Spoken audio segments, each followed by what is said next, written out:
क्या आपने कभी सोचा है कि एक ही देश दो अलग अलग महाद्वीपों में हो सकता है? सोचिए, आप एक शहर में खड़े हैं और कुछ ही कदम चलकर दूसरे महाद्वीप में पहुंच जाते हैं। यह कोई कहानी नहीं, बल्कि हमारी पृथ्वी की एक अनोखी सच्चाई है। हमारी पृथ्वी 7 बड़े भूभागों में बंटी हुई है, जिन्हें हम महाद्वीप कॉन्टिनेंट्स कहते हैं, जैसे एशिया, यूरोप, अफ्रीका, उत्तर अमेरिका, दक्षिण अमेरिका, ऑस्ट्रेलिया और अंटार्कटिका।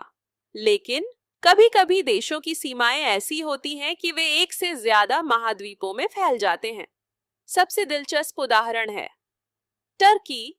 यह देश 2 महाद्वीपों एशिया और यूरोप में फैला हुआ है। इसकी राजधानी इस्तांबुल एक ऐसा शहर है जहां एक पुल पार करते ही आप एशिया से यूरोप पहुंच जाते हैं।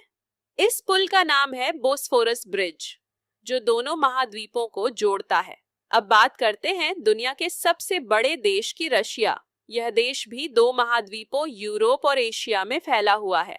इसका पश्चिमी हिस्सा यूरोप में है, जबकि पूर्वी हिस्सा एशिया में। क्या आप जानते हैं कि इजिप्ट 2 महाद्वीपों अफ्रीका और एशिया में स्थित है?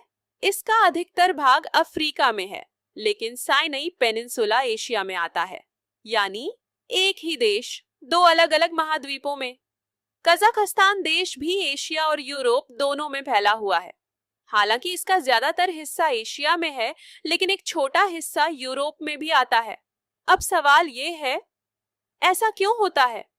दरअसल महाद्वीपों की सीमाएं प्राकृतिक सीमाओं जैसे नदियों, पहाड़ और समुद्र के आधार पर तय की जाती है। इसी वजह से कुछ देशों की सीमाएं इन प्राकृतिक रेखाओं को पार कर जाती हैं। तो अब आप समझ गए होंगे कि दुनिया में कुछ देश एक नहीं, बल्कि 2 महाद्वीपों में बसे हैं। अगली बार जब आप नक्शा देखें, तो इन देशों को जरूर खोजें। क्या आपको पता है कोई और ऐसा देश जो 2 महाद्वीपों में हो? हमें कमेंट में जरूर बताइए। वीडियो पसंद आया हो तो लाइक करें और ऐसे ही मजेदार ज्ञान के लिए चैनल को सब्सक्राइब करें। धन्यवाद।